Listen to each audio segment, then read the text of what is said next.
Tere! Mul on väga hea meel, et te siin olete ja et teil on huvi Uku vastu. Näitan teile järgmise 30 minuti jooksul Uku kõige olulisemaid ja enim kasutatavaid funktsionaalsusi. Kindlasti on nüansse, mida kõike me ei jõua läbi võtta. Nii et kindlasti pärast tasub esitada küsimusi, kui me ei ole jõudnud ära katta täpselt kõike, mida te lootsite näha. Aga mis on Uku juures kõige suurem väärtus, on see, et Uku aitab teil tagada, et kogu tiimi töö saab tehtud õigeaegselt ja ka õiglaselt kliendile arveldatud. Ehk siis, mida veel? Töö saab tehtud, töö tegemist saab jälgida ja selle eest saab ka küsida õiglast tasu. Lähme kõigepealt siia seaded ja äpid vaatasse, et mida ma tahan kindlasti kaasa anda on see, et Uku võib olla väga lihtne süsteem, väga väheste funktsionaalsustega saab siit juba väga suure kasu kätte, sisestades näiteks ainult klientide infot ja klientidele ülesanded. Sellega saate juba tagada, et teie tiim teeb õigeid asju ja teeb need õigeaegselt. Aga Ukus on ka väga palju lisavõimalusi, mis aitavad teil oma tööd veel suuremas osas automatiseerida. Saate eemalduda manuaalsest tööst ja nautida rohkem seda, et protsessid juhtuvad ise. Kui te olete nüüd ühe nende raamatupidamistarkvara kasutaja, kas Merit või Smart Accounts'i või siis ka mõne muu, mis siin nimekirjas on, siis teil on võimalik Ukut seadistades oma kliendid importida kas Meritist või Smart Accounts'ist. Meil on olemas ka Exceli import, et klientide andmeid saab ka Exceliga sisse tõmmata ja on olemas ka Exceli näidisfailid, kuidas seda teha. Nii, aga lähmegi vaatame siis juba konkreetsemaid näiteid, kuidas Ukust päriselt selle väärtuse kätte saab. Siin on siis Ukus klientide nimekiri ja kui me nüüd räägime klientide andmetega töö tegemisest, siis Ukus on selline süsteem nagu lisaväljade süsteem. Ehk siis te saate ise defineerida erinevaid väljasid, mis andmeid te tahate Ukus hoida klientide kohta. Ehk siis kui teil on täna erinevad klientide andmed erinevates Exceli failides või muudes dokumentides laiali, siis teil on võimalik Ukusse luua vastavalt väljad, et tegelikult kõik info siia koondada. Ja siin klientide nimekirjas saab ka lisaväljade alusel teha otsinguid. Ehk siis kui te toote need andmed Excelist näiteks siia, siis te saate ka nende andmete alusel pärast siin filtreerida, sorteerida ja otsinguid teha. Võtan ühe näidiskliendi ja siin külgribal te näete ka siis erinevaid näiteid nendest väljadest ja infost, mida te saate kliendi kohta süsteemis hoida. Loomulikult iga kliendi kohta on baasinfo, mis on alati vajalik, aga siis on võimalik lisada ka veel täiendavat infot vastavalt enda vajadusele. Et kui te näiteks tahate järge pidada, missugused kasutajad saavad ligi erinevatesse süsteemidesse. Või te tahate järge pidada, missugused pangad on sellel klientil kasutusel või muud süsteemid on tal kasutusel. Millal on viimati rahapesu tõkestamise seisukohast siis kontrollid läbitud, missuguste dokumentide alusel. Et seda ja kõiki erinevaid infoid te saate tegelikult Ukus hallata. Ja siia märkmete sektsiooni saate kirja panna, mis iganes märkmeid te soovite oma tiimikaaslastega jagada. Ja te saate ka siia dokumente üles laadida, jällegi kui teie tiimikaaslastel on vaja digi saada. Te saate iga kliendi all ka hallata, kes teie kasutajatest kliendi andmetele ligi saavad. Ehk siis kui teil osad raamatupidajad peaksid ligi saama ainult osadele klientidele, siis te saate piirata seda, et kes kasutajatest ligi saavad. Ja saate luua ka kasutajagruppisid. Nii, nüüd kui klienti puudutav info on kõik süsteemis, siis järgmise sammuna on oluline see, et meil oleks teada, mis tööd on vaja sellele kliendile teha. Ja seda saab hallata kõige paremini siit plaani alt, aga ka projektide alt.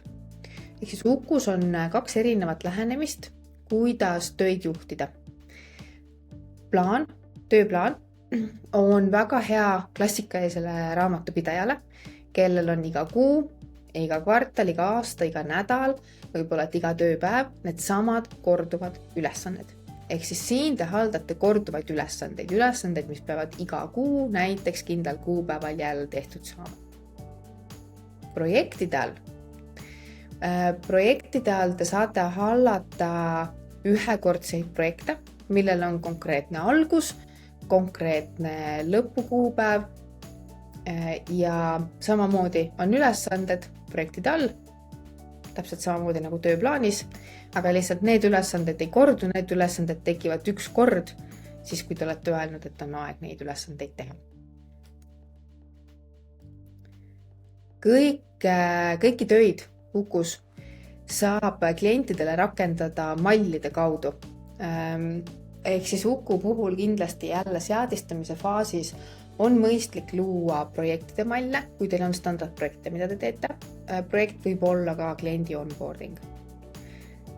Ja ka standardtöömallid, ehk siis kui teil on standardpaketid teenustest, mida te klientidele pakute, siis te saate nende kohta luua tööde mallid ja saate siis juba malle, kas kliendi all ühekaupa, mitme kaupa või siis klientide nimekirjast masstegevusena mitmele kliendile korraga rakendada.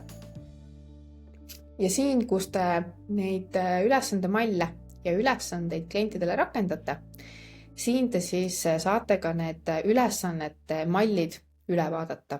Ehk siis siin plaanis on korduv ülesannete mallid. Siin te vaatate üle, et mallid oleksid õigesti loodud ja nende alusel hakkab Uku siis looma õigel hetkel neid ülesandeid, mida on tegelikult vaja ära teha. Ehk siis iga kuu esimesel kuupäeval tekitab Uku sellest mallist uue koopia, mis saab määratud ette nähtud kasutajatele, kes seda oma töölaual näevad. Siin mallis te saate juba väga palju automaatikat ära seadistada. Et ühelt te seadistate ära info, mis on vajalik arveldamiseks, näiteks, et mis teema alusel see arvele jõuab. Et te saate siia kirja panna tegevused, mis on vaja selle töö raames teha. Saate siia lisada veel täiendavat kirjeldust, mida see töö enda siis täpselt hõlmab. Saate lisada manuse, kui on mingit juhendit vaja üles laadida. Ja saate siia lisada ka juba kommentaare. Kui on mingi kommentaar, mis peab alati ilmuma selle ülesandega koos, saate ka selle siia juba ette ära salvestada. Te saate ka ülesannetele luua lisavälju. Samamoodi nagu klientidele sai luua mis iganes info kogumiseks meeldivaid välju, saab sarnast loogikat kasutada ka ülesannete puhul. Võtame siit ka paar näidet. Nii, võtame siit näiteks sellised näited. Kui te tahate näiteks jälge pidada kannete arvul, siis jah, Meritist ja Smart Accountsist me saame neid kandeid ka automaatselt importida. Aga kui teil on vaja kas kannete arvu või palgalipikute arvu või lahkuvate töötajate, liitunud töötajate arvu järge pidada selles osas, kui palju neid olnud on, siis te saate luua selleks lisaväljad. Iga kord, kui see ülesanne tekib ka see lisaväli ja raamatupidaja saab siis selle õige mahu, kui palju tal tööd oli, sinna väljale sisestada. Te saate lisavälju teha ka näiteks selleks, et luua veel eraldi alamstaatuste süsteemi. Selleks, et siis näiteks aastaaruannete puhul järge pidada, et kus maal aastaaruande koostamise protsessis me nüüd täpsemalt oleme. Et saab tekitada ka sellise alamstaatuste süsteemi. Saab tekitada välju, millega te saate lihtsalt märkida, kas klient on näiteks dokumendid ära esitanud, jah või ei. Ja need lisaväljad, need on head ühelt poolt selleks, et te saate seda infot pärast kasutada ka arveldamises. Teiselt poolt selleks, et te saate endale ehitada pärast raporteid, kus te siis saate neid alamstaatuseid näiteks näha, et kus maal nüüd tööd on.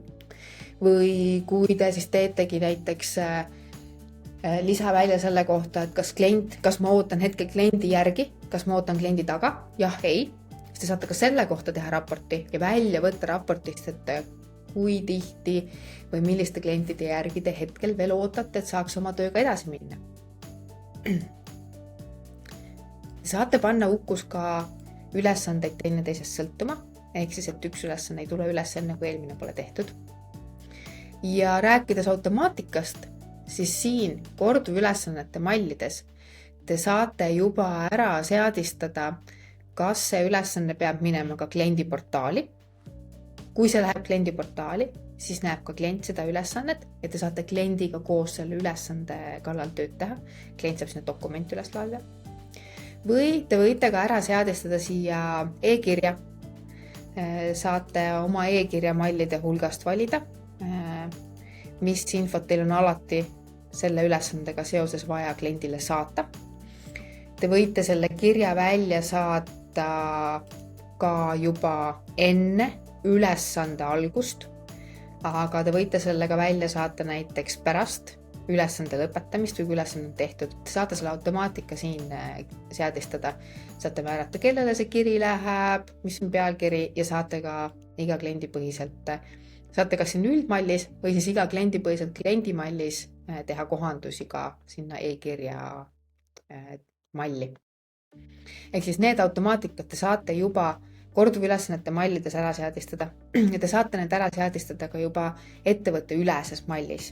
Ehk siis kui te kliendile juba määrate, siis te näete juba ära, milliste ülesannete küljes peab e-mail olema ja saate kliendi spetsiifiliselt siis vajadusel veel üle käia. Ja mis on loomulikult korduvülesannete puhul kõige olulisem, on see sama ülesande korduvus. Te saate Ukus siis määrata, kui tihti mingi ülesanne üles tulema peab. Korduvus võib sõltuda kuust, nädalast, kvartalist, aastast.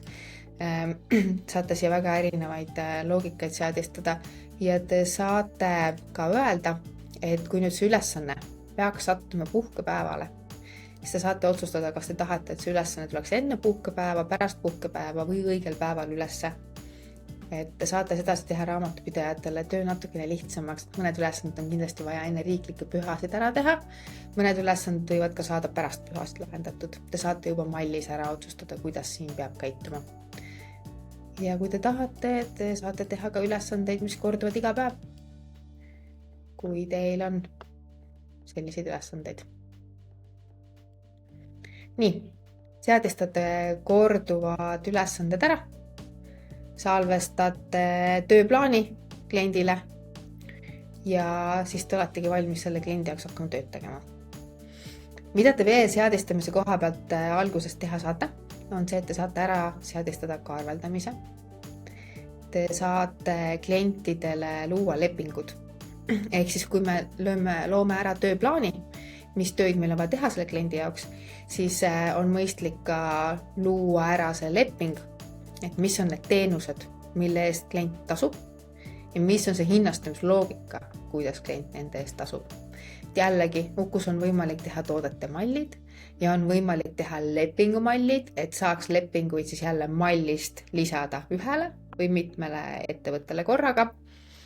Ja jällegi saab teha kliendipõhiseid muudatusi ja täpsustusi iga toote kohta. Ehk siis te saate selle toote üldparameetrid panna mallis paika ja siis kohandada hinnakirja kliendi jaoks.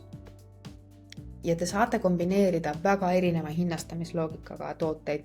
Saate oma püsihinnaga teenuse siia peale panna, saate teha tooteid, mida te arveldate vastavalt sellele, palju tunde on tehtud. Te saate kusjuures eristada lisatunde ja normtunde. Saate teha hinnastamist siis ka mahu pealt, et ongi, et näiteks mitme töötaja andmeid oli vaja protsessida palgaarvestuses, siis sealt samast väljast saab numbri võtta. Ja saate ka teha erihindasid, et meil on võimalik ka ülesande peal sisestada hinnalahtrisse ühekordne erihind ja ka selle saab tõmmata arve peale. Ehk siis ka leping on mõistlik kliendile ära seadistada. Ja kui te soovite, saate te seadistada klientidele ka eelarveid. ja need eelarved võivad olla lepingupõhised, ehk siis me jälgime lepingu alusel mahu täitmist. Need võivad olla teemapõhised. Näiteks, kui me tahame jälgida just konkreetsele teenusegrupile kuluvat aega, kas või näiteks lisateenustele võime teha eraldi eelarve. Aga võime teha ka standardteenustele, näiteks raamatupidamisteenusele eelarve või auditi tegevusele eelarve. Ja saame teha ka projektipõhist eelarvet. Ja siis Uku hakkab jälgima seda eelarve täitumist ja kui eelarve hakkab minema lõhki, siis me saame teile saata ka teavituse ja ise saate siin määrata, kui varakult te seda teavitust soovite saada, kas te tahate süsteemis või tahate ka e-postis, et millistele kasutajatele siis ka see teavitus tuleks. Ehk siis ka eelarved on selline asi, mida võib olla mõistlik juba seadistamise faasis ära seadistada. Nii, aga oletame siis, et meil on tööde plaan olemas, meil on teada ka, mis teenuseid me arveldame, meil on arveldamine seadistatud, siis mis edasi saama hakkab? On see, et Uku loob õigele inimesele tema töölauale need ülesanded, milledega ta peab täna tööd tegema. Ehk siis need on need ülesanded, mis mul on vaja täna ära teha. Ja siin on mõned ülesanded, õigemini paljud ülesanded saavad olla sellised ka, kus sul on algus ja tähtaeg on erinevad. Ehk siis alguse järgi Uku otsustab, millal see peab töölauale ilmuma ja tähtaja järgi siis Uku otsustab, millal see on üle tähtaja läinud. Et mul on siin see esimene ülesanne, et te näete, on punase värviga, tähendab seda, et see oleks pidanud juba natuke tagasi tehtud olema, see on juba üle tähtaja. Aga raamatupidaja logib hommikul sisse Ukusse ja näeb oma töölaual ülesandeid, mis tal on vaja teha. Ta võib kasutada ka kalendrivaadet, et oma tervet nädalat näha ja siin kalendrivaates saab mugavalt ka asju ringi lohistada, kui tahta nüüd mõningad asjad ümber mängida. Uku näitab ilusti, kui palju on aega logitud erinevatel päevadel. Ja siin, kui ülesannetel kasutada ajaprognoosi, siis me näitame ka, mis on siin päevas olevate ülesannete prognooside summa. Ehk siis, kui kellelgi peaks olema see number siin juba 15 või 17 tundi, siis me teame, et tal ei ole võimalik neid töid ju tegelikult tol päeval ära teha, et ei jõua füüsiliselt, siis me juba teame, et on mõistlik hakata neid asju ümber planeerima. Töölauda saab igaüks endale üles ehitada nii, nagu ta soovib. Saab siin filtreid lisada, saab grupeeringuid kasutada, saab muuta seda, mis väljad siin välja paistavad ülesannete peale, saab endale lisavälju välja tuua jälle ülesannete peale. Ja saab siis salvestada endale neid töölaua vaateid, mis pakuvad huvi, mida tahame kasutada, et saab endale näiteks teha klienditoe töölaua, kuhu saavad kõik klienditukke kuuluvad inimesed ligi, saavad seal oma vahel ülesandeid jagada, otsustada, et kes missuguse ülesande võtab. Ma saan teha endale eraldi töölaua vaate selleks, et näha siis kliendiportaaliga seotud ülesandeid, kus mul on klientidega suhtlus käimas. Ja võin ka teha endale töölaua vaateid näiteks selle kohta, et mis on minu täna tehtud ülesanded, saan õhtul üle vaadata, mis ma tehtuks märkisin. Ja Ukus on olemas ka võimalus ülesandeid jälgida. Ehk siis saan teha endale ka eraldi töölaua vaate, kus on ainult need ülesanded, mida ma jälgin. Ehk siis need ülesanded ei ole kogu aeg aktiivselt nina all, aga mul on lihtne neid üles leida, kui ma tahan aru saama omada, et kus ma nüüd juba on. Ja siin siis saabki lihtsalt tööd alustada.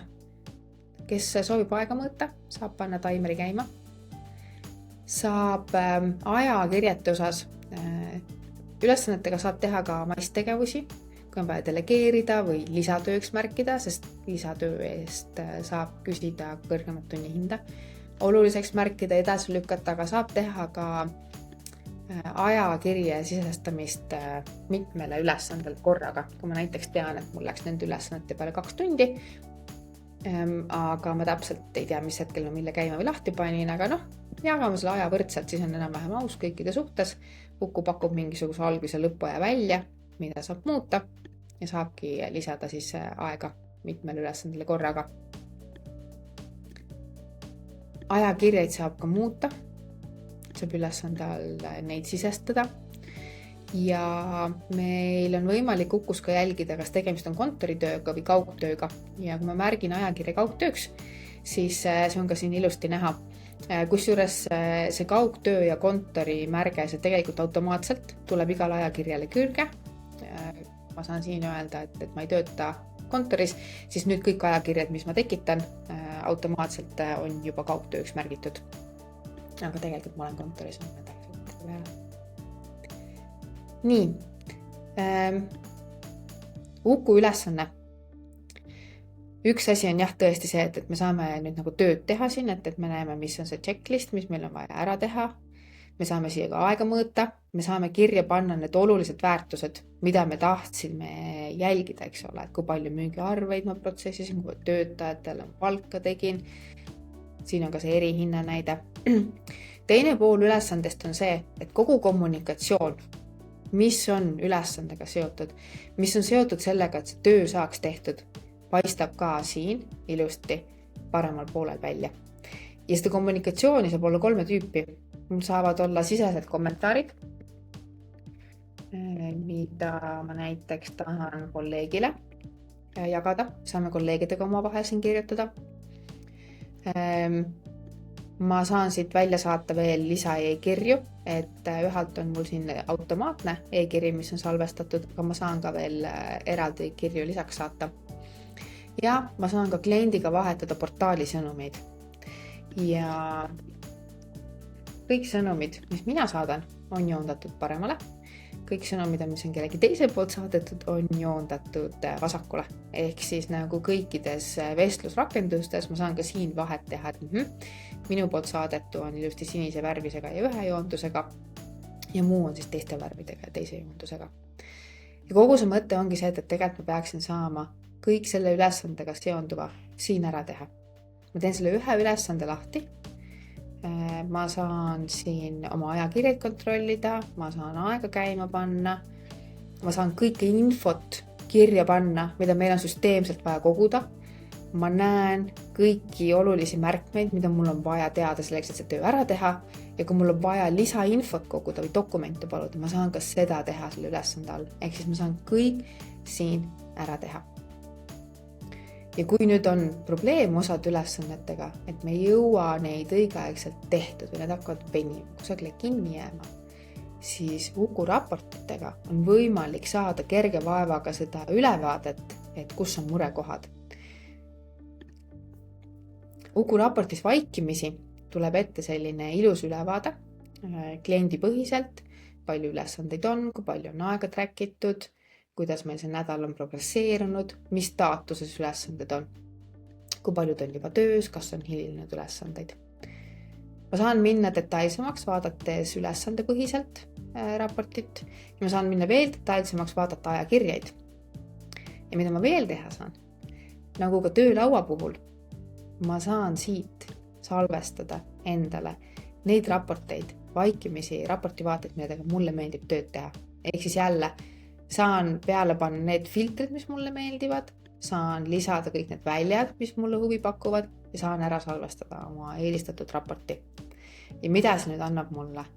Võimaluse kerge vaevaga välja filtreerida näiteks see kuu hilinenud ülesanded.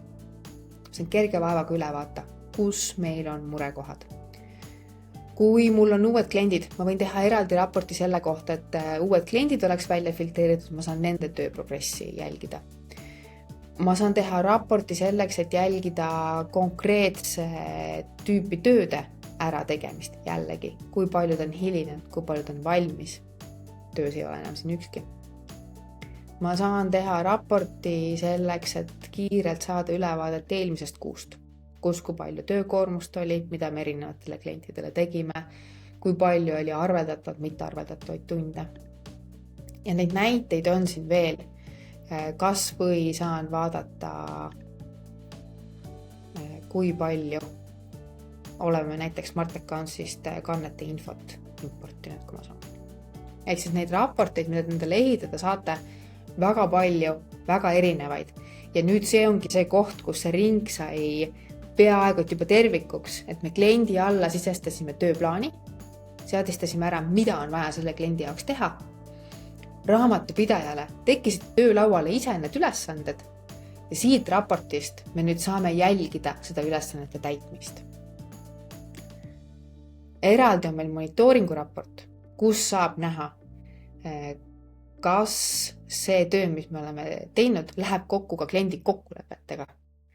Et kas see, mis ma olen kliendile arvanud, kui palju tööd ma teen, kas see on ka see reaalselt, kui palju ma teen, kas ajaliselt või siis ka tükkide põhiselt saame seda jälgida. Ja loomulikult siis on see järgmine tükk on veel arveldamine.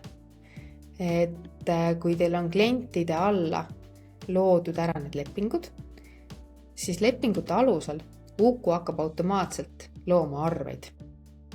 Ja hetkel on meil märtsikuu, seega märtsi arve on töös staatuses, siia Uku arvutab kogu aeg üle, kui palju tööd me oleme teinud. Me saame näita kõiki ridu, all näha ka neid ridu, mis on lepingus olemas, aga kuu alla hetkel ei ole veel ühtegi tundi logitud. Ehk siis me näeme ka need murekohad ära, kus potentsiaalselt veel tegelikult peaks midagi saama arveldatud, aga hetkel veel arvel ei jookse. Ja järgmise kuu alguses tegelikult siis ainukene ülesanne ongi arveldamise vaates vaadata üle kõik need arved, mis ootavad kinnitamist, need ära kinnitada ja siis kliendile kas välja saata PDF manusena e-mailis, eksportida Meritisse või Smart Accounts'i, vaatame siit koostatud arvetelt, eksportida siis kas Meritisse või Smart Accounts'i või siis ka laadida alla Excelisse ja seda Exceli faili saate siis ka üles laadida näiteks Directosse või mõnda muusse faili, kuhu teil seda vaja üles laadida on. Ja nii saigi nüüd sellest Ukust tervik. Kõik tööd said kliendi all seadistatud, tööd ilmuvad töölauale õigeaegselt, siis kui neid on vaja teha. Ja raportis saate jälgida nende tegemist ja arveldamise alt siis saate ka raha küsida, õiglast tasu küsida oma tehtud töö eest. Ukus on loomulikult väga palju enamat veel. Meil on kalendrivaade, kus saab ka teiste tiimikaaslaste tööd vaadata või vaadata tööd ette näiteks 4 nädalat tulevikku või 2 nädalat tulevikku, kui juhil on vaja näiteks vaadata, et mis tööd on erinevatel inimestel tulemas. Te saate kasutada Ukut ka tööjõuhalduseks, et näha, millal keegi on puhkamas. Saate kasutada tööjõuhalduse poolt ka selleks, et inimeste kohta süsteemi kirja panna erinevat infot, mida te oma töötajate kohta peate niikuinii kirja panema, et millal neil viimati töötervishoiu visiit oli, missuguse arvuti te neile kätte olete andnud, ka seda saate Ukust teha. Ja jah, neid funktsionaalsusi tegelikult, mida me kõiki detailselt ei jõudnud läbi käia, on veel kas või dokumentide liidestus ja kliendiportaal loomulikult, kus te saate ka kliendile siis ülesandeid jagada. Saate ka kliendile töölaua teha ja talle erinevaid infot veel jagada. Nii, aga see on siis hästi kiire ülevaade Ukust, et kindlasti saatke meile oma küsimused, milledele me nüüd ei jõudnud vastata selle esimese 30 minuti käigus, mis funktsionaalsused teile veel võiksid huvi pakkuda. Me aitame ka Uku seadistamisega. Kui te lähete Uku kodulehele, siis te leiate sealt hinnad sektsioonist, leiate erinevad paketid, meie hinnakirja ja allapoole scrollides leiate ka juurutusteenuse kohta infot. Aga julgelt palun saatke meile küsimused, me vastame kiirelt ja kui te ei ole veel Ukusse kontot teinud, siis kindlasti tehke see konto ära ja saate ka siis juba live chatis kliendi toega suhelda ja saame sealt teid ka edasi aidata. Nii, aga see oligi siis esmane kiire Uku tutvustus.